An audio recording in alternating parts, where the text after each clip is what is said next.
Hello everyone and welcome back to anybody can learn GK. आज हम लोग discuss करेंगे इस वीडियो के अंदर मॉडर्न हिस्ट्री का पार्ट 15 और ऑलमोस्ट जो हमारी मॉडर्न हिस्ट्री है वो कंप्लीट हो गई है 15 पार्ट्स के अंदर।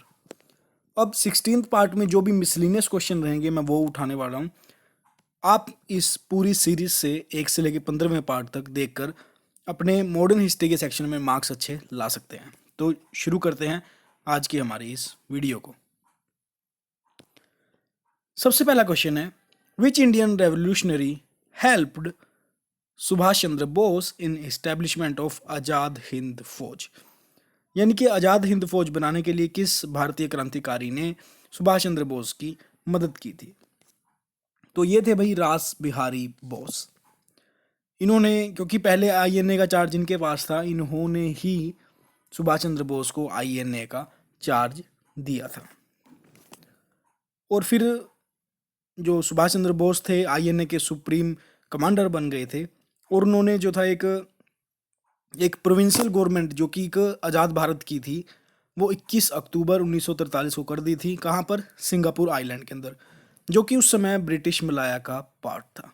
क्योंकि सिंगापुर वैसे आज तो कंट्री है लेकिन स्टिल वो एक आइलैंड तो है ही। तो इस हिसाब से इस क्वेश्चन का आंसर हो जाएगा Ras Bihari Bose, option number B. फिर बात करते हैं हम कि रानी लक्ष्मीबाई रेजिमेंट जो था वो किसने इस्टेब्लिश किया था। तो रानी लक्ष्मीबाई की बात कर रहे हैं तो हम ऑब्वियस ही बात है कि वुमेन्स के बारे में बात कर रहे हैं। तो बेसिकली था क्या, ये एक वुमेन रेजिमेंट था इंडियन नेशनल आर्मी का ड्यूरिंग सेकेंड वर्ल्ड वॉर। और इसका नाम जो था वो रानी लक्ष्मीबाई इसीलिए दिया गया था क्योंकि एक ये वुमेन एक रेजिमेंट था। तो इस क्वेश्चन का आंसर क्या होगा जी? Option number D, Subhash Chandra Bose. फिर बात करते हैं कि सुभाष चंद्र बोस को देश नायक का टाइटल किसने दिया था। हालांकि ये 2-3 टाइटल हैं जिसमें कन्फ्यूजन रहती है, जैसे लोकमान्य, लोक नायक, अब एक और है देश नायक। तो हम इन तीनों के बारे में ही मैं आपको बता देता हूँ ताकि आप लोगों की कन्फ्यूजन जो है वो दूर हो जाए। तो सबसे पहले बात करते हैं हम लोकमान्य, जिनको कि बाल गंगाधर तिलक को लोकमान्य का टाइटल दिया गया था, लोकमान्य तिलक बोलते हैं हम। लोकनायक दिया गया था जी जेपी नारायण को, यानी कि जयप्रकाश नारायण को। और देश नायक जो दिया गया है, देश नायक दिया है सुभाष चंद्र बोस को।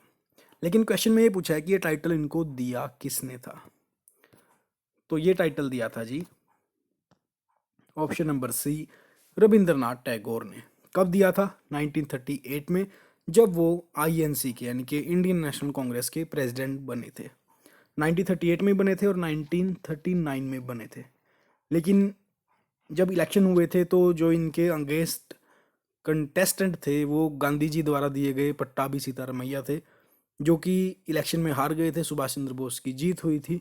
तब उस समय पर महात्मा गांधी ने बोला था कि ये मेरी पट्टाभी सीतारमैया की हार नहीं है, ये मेरी हार है। तो इन्हीं सब विवादों करके 1939 में जो था सुभाष चंद्र बोस ने रिज़ाइन दे दिया था as a president of INC. तो ये भी काफ़ी बड़ी कंट्रोवर्सी थी, क्वेश्चन पूछ लिया था इससे भी, इसलिए मैंने फिर से डिस्कस कर दिया है। हालांकि ये सब बातें मैं अपने पुराने पार्ट्स के अंदर भी बहुत अच्छे से बता चुका हूँ। अगर आपने नहीं देखा तो ये पूरी प्लेलिस्ट देखिएगा शुरुआत से। और महात्मा गांधी ने सुभाष चंद्र बोस को एक टाइटल दिया था पेट्रोइट ऑफ पेट्रोइट, यानी कि देशभक्तों का देशभक्त। जैसे बोलते हैं ना राजाओं में राजा, वैसे। तो इस क्वेश्चन का आंसर है ऑप्शन नंबर सी। नेक्स्ट बात कर रहा है the famous INA trial took place in the Red Fort Delhi in. यानी कि ये ट्रायल जो था उन लोगों पे चला था जो वर्ल्ड वॉर 2 के अंदर गए थे लड़ने के लिए। ये बात है 1945 की, जिसके अंदर राशिद अली जिनको 7 साल की इम्प्रिजमेंट दी गई, कर्नल गुरबख्श सिंह ढिल्लों इनको डेथ पेनल्टी दी गई, कर्नल प्रेम कुमार सहगल को भी डेथ पेनल्टी, और जनरल शाहनवाज खान को भी डेथ पेनल्टी दी गई, क्योंकि इन पर कोर्ट मार्शल चलाया गया था और इनको अरेस्ट करके दिल्ली के रेड फोर्ट लाया गया था। कई बार ना इनके एडवोकेट्स के बारे में पूछ लेते हैं कि जो ट्रायल चला था उनमें एडवोकेट कौन थे। तो वो थे भूला भाई देसाई, जो कि इन सभी एडवोकेट के हेड थे इस ट्रायल के अंदर। तेज बहादुर सप्रू, के एन कतजू, आसिफ अली एंड जवाहरलाल नेहरू। तो ये जो थे आईएनए ट्रायल के अंदर एडवोकेट्स थे। तो इस हिसाब से आंसर क्या होगा इसका? 1945। फिर बात करते हैं हम कैबिनेट मिशन की, क्योंकि जैसे ही यूके के अंदर तख्ता पलट हुआ, नई सरकार बनी, नए प्राइम मिनिस्टर आए एटली, तो उन्होंने कैबिनेट मिशन भारत के अंदर भेजा। और इस मिशन के जो प्रेसिडेंट थे, यानी कि जो कमेटी थी, वो कौन थे? तो बेसिकली 19 फेब 1946 को वो वहाँ के पीएम थे एटली, उन्होंने स्टेटमेंट दिया हाउस ऑफ कॉमन्स के अंदर कि एक special mission of cabinet minister, जिसके अंदर की लॉर्ड पैट्रिक लॉरेंस होंगे, जो कि समय पर secretary of state of India थे। सर स्टैनफोर्ड क्रिप्स होंगे, जो कि ट्रेड बोर्ड के प्रेसिडेंट थे। और ए वी अलेक्जेंडर, जो कि लॉर्ड ऑफ एडमिरलिटी थे। तो इन तीनों को मिलकर एक टीम बनाकर कैबिनेट मिशन की इंडिया भेजा गया था। तो इस क्वेश्चन का आंसर क्या होगा जी? सर पी लॉरेंस, जो कि इसके हेड थे। नेक्स्ट क्वेश्चन पे जाने से पहले अगर आप पहली बार आए हैं तो चैनल को सब्सक्राइब कीजिएगा, और टेलीग्राम पे आपको इसकी पीडीएफ मिल जाएगी। आपकी कोई भी क्वेरी आप लोग मुझे फेसबुक इंस्टाग्राम पे फॉलो करके पूछ सकते हैं। नेक्स्ट बात कर रहा है, who arrived in India in 1946 after second world war. अब हमें पता है कि 45 के अंदर जो था वर्ल्ड वॉर खत्म हो गया था, और हम इन चारों ऑप्शन की डेट अगर हमें याद है तो हम इजीली इसका आंसर दे सकते हैं। जैसे कि क्रिप्स मिशन 42 में आया था, हमें पता है। कैबिनेट मिशन 1946 के अंदर आया था। वेवल जो मिशन था वो 45 के अंदर, और साइमन का मिशन तो 1928 में आया था। तो इन सब फैक्ट से हम कह सकते हैं कि after World War Two Cabinet Mission ही भारत आया था। तो ऑप्शन नंबर बी इसका सही आंसर होगा। नेक्स्ट बात कर रहा है कि इनमें से कौन सा करेक्ट नहीं है कैबिनेट मिशन प्लान के द्वारा जो प्रपोजल रखे गए थे। तो जो सबसे बड़ी बात थी मुस्लिम लीग की, जो कि डिमांड थी उनकी पाकिस्तान की, वो इसमें रिजेक्ट की गई थी। तो पाकिस्तान की एक्सेप्टेंस की बात कहीं पर भी नहीं की गई थी। इसके अलावा प्रोविजनल ग्रुपिंग की, या फिर इंटरिम कैबिनेट ऑफ इंडियंस की, या फिर कॉन्स्टिट्यूशन का फ्रेम किया जाए, ये सब बातें तो थी, लेकिन पाकिस्तान की एक्सेप्टेंस के बारे में कोई जिक्र नहीं था, इनके रिजेक्ट हो गया था। नेक्स्ट बात कर रहा है कि who was not the member of cabinet mission. ये तो काफ़ी सिंपल क्वेश्चन है, कई बार बता चुका हूँ, क्योंकि पैट्रिक लॉरेंस इसके प्रेसिडेंट थे, स्टैनफोर्ड क्रिप्स भी थे, एवी अलेक्जेंडर भी थे। दैट मीन साइमन नहीं था, क्योंकि ये साइमन वो वाला साइमन है भाई, साइमन कमीशन वाला, जो 1928 के अंदर इंडिया आया था। तो आंसर है इसका ऑप्शन नंबर बी। नेक्स्ट बात कर रहा है, जो कॉन्स्टिट्यूएंट असेंबली थी जिसने इंडिया का कॉन्स्टिट्यूशन फ्रेम किया था, वो कब सेटअप हुई थी, किस एक्ट के तहत सेटअप हुई थी। अब ये बात तो आपको लोगों को पता ही है कि 1946 के अंदर वो शुरू हो गया था, क्योंकि जो मेरी पॉलिटी की सीरीज़ है ना, पॉलिटी की सीरीज़ के तो फर्स्ट पार्ट में ही मैंने कॉन्स्टिट्यूएंट असेंबली के बारे में बड़ा ही अच्छे से एक्सप्लेन किया। तो ये भी अंडर कैबिनेट मिशन ही हुआ था, जो कि 1946 के अंदर आया था। फिर बात कर रहा है, under the cabinet mission plan the total number of seat allotted to each province in the constituent assembly was roughly in the ratio of 1 representative to the population of। अगर आसान भाषा में बात करूं कि कैबिनेट मिशन प्लान जब आया था तो कितनी सीट अलॉट की जाएंगी किसी प्रोविंस के अंदर, वो कितने पॉपुलेशन के ऊपर एक रिप्रेजेंटेटिव की बात कर रहा है। यानी कि 6 लाख लोगों के ऊपर एक रिप्रेजेंटेटिव होगा, या 10 के ऊपर एक होगा, 11 के ऊपर एक, या 12 के ऊपर एक। तो उस समय पर 10 लाख की जनता के ऊपर एक रिप्रेजेंटेटिव की बात की गई थी। क्या आप लोग मुझे बता सकते हैं कि आज की डेट में कितने लोगों के ऊपर एक रिप्रेजेंटेटिव की बात कहता है हमारा कॉन्स्टिट्यूशन? अगर आप लोगों को इसका क्वेश्चन का आंसर पता है तो आप कमेंट सेक्शन में लिख के मुझे बताइएगा। तो इस हिसाब से मैं कहूँगा कि ऑप्शन नंबर बी हमारा जो है वो सही आंसर है, 10 लाख पर्सन।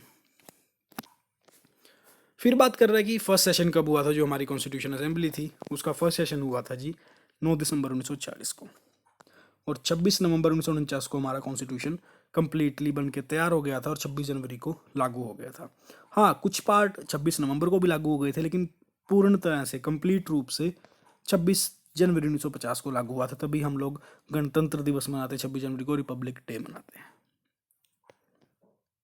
और हम लोग 26 नवंबर को, जो आपको पता ही है कि कॉन्स्टिट्यूशन डे भी मनाते हैं, कॉन्स्टिट्यूशन डे। और जैसे ही ये फर्स्ट सेशन हुआ था उसके 2 दिन बाद राजेंद्र प्रसाद को इस कॉन्स्टिट्यूएंट असेंबली का प्रेसिडेंट चुन लिया गया था। लेकिन अब आप लोगों के लिए क्वेश्चन ये है कि जो फर्स्ट मीटिंग हुई थी उसमें टेम्परेरी चेयरमैन था, तो वो चेयरमैन कौन था? ये भी आप लोग मुझे कमेंट सेक्शन में लिख के बताएंगे। फिर बात कर रहा है when was इंटीरियम government form under Jawaharlal Nehru. अब जब हमारा देश आज़ाद होने वाला था तो उस समय पर भी एक सरकार काम कर रही थी जो उसको कि मैं इंटीरियम गवर्नमेंट बोलता हूँ अभी, मतलब कि इंटीरियम गवर्नमेंट ही थी वो, क्योंकि इलेक्शन तो हुए नहीं थे। इलेक्शन तो 1951-52 में हुए थे, जनरल इलेक्शन पहले जिसकी बात करते हैं हम, लेकिन उससे पहले इंटीरियम गवर्नमेंट काम कर रही थी ताकि जब देश आज़ाद हो तो उस समय पर कोई ना कोई तो सरकार हो। जैसे इंटीरियम बजट होता है, कोई भी सरकार का लास्ट ईयर चल रहा होता है तो वो फुल फ्लैज बजट नहीं अनाउंस करती है, वो पहले इंटीरियम बजट ही अनाउंस करती है। तो जैसे ही लॉर्ड वेवेल का जो प्रपोजल था उसको एक्सेप्ट करने के बाद जो पहली इंडियन गवर्नमेंट बनी थी जिसके अंदर प्राइम मिनिस्टर नेहरू थे, वो 24 अगस्त को अनाउंस की गई थी, लेकिन जो ऑफिशिएटेड हुई थी ये सितंबर 1946 के अंदर हुई थी। अगर ऑप्शन में सितंबर 1946 मिलता है हम उस पर क्लिक करेंगे, अदरवाइज हम अगस्त 46 पे क्लिक करेंगे। तो इन ऑप्शन में सितंबर तो नहीं है लेकिन अगस्त है, तो मैं इसलिए अगस्त को राइट कर दूंगा। नेक्स्ट बात कर रहा है who among the following was the finance minister in Nehru's इंटीरियम government. अब जो इंटीरियम गवर्नमेंट की बात हुई थी तो उस समय पर मुस्लिम लीग ने इसका बायकॉट किया था। अब बायकॉट किया दैट मीन्स के जो मुस्लिम लीग के जो मेंबर्स हैं उनको कैबिनेट के अंदर जगह नहीं मिलेगी, ऑब्वियस सी बात है क्योंकि वो बायकॉट कर रहे थे। लेकिन बाद में जब वो उन्होंने इस चीज़ को माना तो हुआ क्या, इससे जो ऑलरेडी कैबिनेट के मेंबर थे उनको मेंबरशिप छोड़नी पड़ी ताकि मुस्लिम लीग के जो लोग हैं वो भी इसके अंदर एंट्री ले पाएँ। तो जिन लोगों को छोड़ना पड़ा मुस्लिम लोगों के मुस्लिम लीग के मिनिस्टर्स के लिए स्पेस बनाने के लिए, वो थे शरद चंद्र बोस, शाफत अहमद खान, सैयद अली ज़ाहिर। इन सब लोगों को क्विट करना पड़ा। और जो पाकिस्तान के पहले प्राइम मिनिस्टर बने थे इनका नाम है लियाकत अली खां, इन्हीं को नेहरू की इंटीरियम गवर्नमेंट का फाइनेंस मिनिस्टर बनाया गया था। तो आंसर है option number C, Liaquat Ali Khan. फिर बात कर रहे हैं कि जब हमारा देश आज़ाद हुआ था तो उस समय पर यूके के अंदर, ब्रिटेन के अंदर कौन सी पार्टी का राज था। जैसे अगर मैं आज की बात करूं इंडिया के अंदर तो बीजेपी पार्टी रूल कर रही है, उसी तरह से ये पूछ रहा है कि जब हमारा भारत आज़ाद हुआ था तो यूके में कौन सी पार्टी रूल कर रही थी, तो वो थी जी Labour Party, option number B. और क्लीमेट एटली जो थे वो वहाँ के उस समय पर पीएम थे, क्योंकि वो भी चाहते थे कि इंडिया को आज़ादी मिले। एक तरह से उनका झुकाव भी था कि हमारे देश को आज़ाद किया जाए। और ये 45 से लेकर 51 तक वहाँ के प्राइम मिनिस्टर रहे थे। तो कौन सी पार्टी थी, ये थी लेबर पार्टी। नेक्स्ट बात करेंगे कि जब हमारा देश आज़ाद हुआ तो उस समय पर ब्रिटिश मोनार्क कौन था, इनके ब्रिटिश राजा कौन था। जॉर्ज 5, जॉर्ज 6, किंग एडवर्ड 7 या फिर इनमें से कोई भी नहीं। तो वो थे जी जॉर्ज 6, क्योंकि जॉर्ज 5 तो जो थे 1911 में जब दिल्ली दरबार लगा था हमारे इंडिया पे विजिट पर आए ही थे। और जब हमारा देश आज़ाद हुआ तो उस समय पर जॉर्ज 6 जो थे वो किंग थे, जो कि 36 से 1952 तक किंग रहे। ये तो बात थी तब की। अगर हम आज बात करें तो जो ब्रिटिश मोनार्क एट प्रेजेंट है वो है एलिजाबेथ द्वितीय, Elizabeth second. Option number B George 6 इसका राइट आंसर होगा। तो इस तरह से मैं कह सकता हूँ कि हमारा जो मॉडर्न हिस्ट्री है वो ऑलमोस्ट कंप्लीट हो गई है। मैक्सिमम टू मैक्सिमम मैं एक ही वीडियो लेके आऊँगा नेक्स्ट, जो भी मिसलिनियस क्वेश्चन बच गए हैं उनके लिए। अगर आप लोगों की कोई क्वेरी है, डाउट है, तो मैं उसके लिए एक स्पेशल क्लास बना दूंगा। मुझे कमेंट सेक्शन में लिख के बता दीजिएगा आप लोग, या फिर आप लोग मुझे फेसबुक या इंस्टाग्राम पे भी लिख सकते हैं। तो एक लास्ट एंड फाइनल वीडियो बनेगा, चाहे वो 15 क्वेश्चन का हो, 20 का हो, या 30 का हो, या 40 का हो। एक वीडियो इनका अलग से मैं बना दूंगा, आपके जो डाउट्स हैं वो भी क्लियर हो जाएंगे और इस तरह से हमारा मॉडर्न हिस्ट्री भी कंप्लीट हो जाएगा, क्योंकि काफ़ी समय से पड़ा हुआ था पेंडिंग है। मैंने सोचा कि इनको ख़त्म किया जाए और फिर हम या तो मिडिवल हिस्ट्री शुरू करेंगे या फिर एंशियंट हिस्ट्री शुरू करेंगे। जिस चीज़ पे आप लोग जल्दी बोलोगे, ज़्यादा लोग बोलेंगे, वही टॉपिक पहले शुरू किया जाएगा। तो थैंक्स फॉर वॉचिंग जी, जल्दी मिलेंगे नई वीडियो में। वीडियो अच्छा लगा हो तो, समझ आया हो तो लाइक बटन जरूर प्रेस करें और शेयर भी कीजिएगा अपने स्टडी ग्रुप्स में। तो थैंक यू गाइस, जल्दी मिलेंगे। जय हिंद।